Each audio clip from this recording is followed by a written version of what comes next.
নমস্কার বন্ধুরা, আজকের রেসিপি কেক। খুব সহজে প্রথমবার ট্রাই করলেই আপনি পেরে যাবেন এই কেকটা, এত সহজ পদ্ধতি।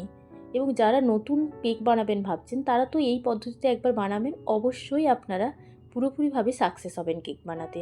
আর এই কেকটা একদম ড্রাই হবে না, ভীষণ জুসি হয় কেকটা খেতে।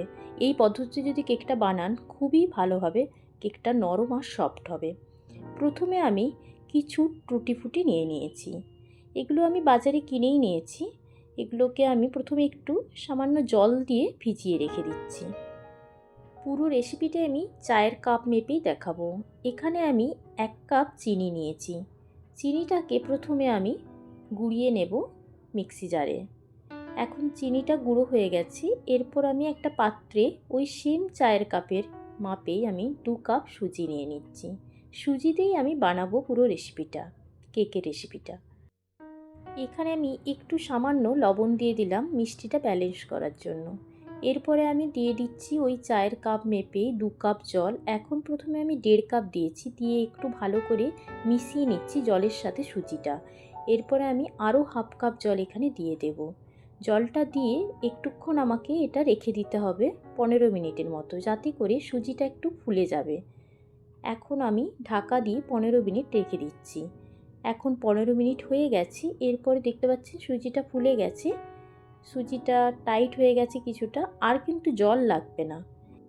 এখানে আমি দিয়ে দিচ্ছি 10 টাকা প্যাকেটের মিল্ক পাউডার।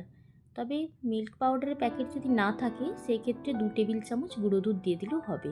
এরপরে আমি এখানে কেশর দিয়ে দিলাম, আর দিয়ে দিচ্ছি 1/2 টিস্পুনের মতো কেওড়া ওয়াটার। আপনারা এখানে ভ্যানিলা এসেন্সও দিতে পারেন, যার যেটা পছন্দ সেইটাই দিতে পারেন এখানে ফ্লেভারের জন্য। ভ্যানিলা এসেন্স দিলে 1 চা চামচ দিতে পারেন। এরপরে আমি এটা মিক্সি জারের মধ্যে 3 বার ঘুরিয়ে নিয়েছি। ঘুরিয়ে নিলেই একদম মিশ্রণটা স্মুথ হয়ে যাবে। ওই চায়ের কাপ মেপেই আমি এখানে 1/2 কাপ নিয়ে নিয়েছি রিফাইন্ড অয়েল।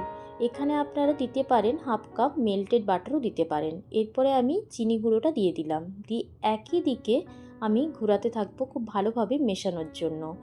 এখানে আপনারা চামচ দিয়েও ভালোভাবে মিশিয়ে নিতে পারেন বা হাত দিয়েও মিশিয়ে নিতে পারেন, যেটা সুবিধা হবে সেটাতেই মিশিয়ে নিতে পারেন। এখন আমার মেশানো পুরোপুরি কমপ্লিট হয়ে গেছে। এরপরে আমি একটা জায়গা নিয়েছি। আপনারা কেক টিন বা কেক মোল্ড যেগুলো বাজারে কিনতে পাওয়া যায় ওগুলোও নিতে পারেন, বাড়িতে থাকলে ওগুলোতেই করতে পারেন। এরপরে এখানে আমি দিয়ে দিচ্ছি একটু রিফাইন্ড অয়েল, যে চারিদিকে আমি ভালো করে মাখিয়ে নিচ্ছি। এরপরে আমি দিয়ে দিচ্ছি সামান্য ময়দা, দিয়ে এদিক ওদিক ঘুরিয়ে নিচ্ছি পাত্রটাকে। এখানে আপনারা বাটার পেপারও ইউজ করতে পারেন, বাটার পেপার দিয়েও একটু তেল দিয়ে দিতে পারেন ওপর থেকে। এরপরে আমি ব্যাটারটার মধ্যে একটা গোটা ইনো দিয়ে দিলাম, আর এটা অ্যাক্টিভ করার জন্য এখানে আমি দিয়ে দিচ্ছি ভিনিগার 1 টিস্পুনের মতো, দিয়ে ভালো করে আবারও আমি মিশিয়ে নেব। তবে আপনারা এখানে বেকিং পাউডার বেকিং সোডাও ব্যবহার করতে পারেন। 1 টেবিল চামচ বেকিং পাউডার আর সেখানে 4 ভাগের 1 ভাগ নেবেন বেকিং সোডা, দিয়ে এইভাবে একই দিকে ঘোরাতে থাকতে হবে। এরপর আমি পাত্রটার মধ্যে ঢেলে নিচ্ছি ব্যাটারটাকে।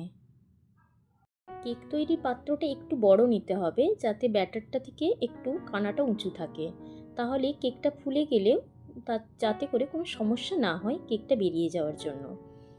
এখন আমি হাতে করে ওপর নিচ করে দিচ্ছি। এভাবে এভাবে করে দিলে কি হবে, বাতাসটা বেরিয়ে যাবে ব্যাটারটার ভেতর থেকে। এরপরে আমি কড়াইয়ের মধ্যে লবণ দিয়ে একটা স্ট্যান্ড দিয়ে ঢাকা দিয়ে দিয়েছিলাম। 15 মিনিট আগে আমি মিডিয়াম ফ্লেমে গরম হতে দিয়েছিলাম কড়াইটা।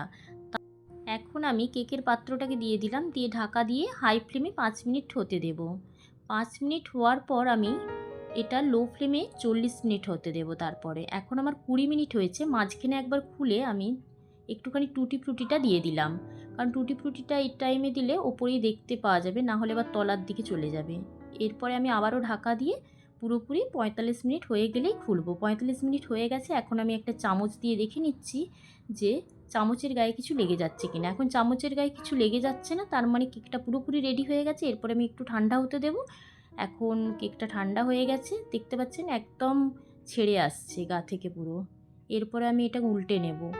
এই কেকের রেসিপিটা একবার করে দেখবেন বন্ধুরা, যে কতটা সহজ এবং কত টেস্টি হয় এই রেসিপিটা। একদম সফট হয় কেকটা, কোনো ড্রাই থাকে না বা শুকনো শুকনো একদম লাগে না। পেছনের দিকটা দেখুন একটুও পুড়ে যায়নি। এইভাবে করলে একটুও মানে কোনো কালো দাগও হবে না পেছনের দিকে, একদম লাল হবে পুরো। এরপরে আমি উল্টে নিলাম, এরপরে কেটে দেখাবো। আর দেখতে পাচ্ছেন কতটা নরম হয়েছে একদম। এই যে কেটে দেখাচ্ছি, একদম পুরো মানে সফট কেকটা পুরো একদম। আর যদি এই কেকটা আপনাদের রেসিপিটা ভালো লেগে থাকে তাহলে কিন্তু লাইক কমেন্ট করতে ভুলবেন না। ধন্যবাদ বন্ধুরা।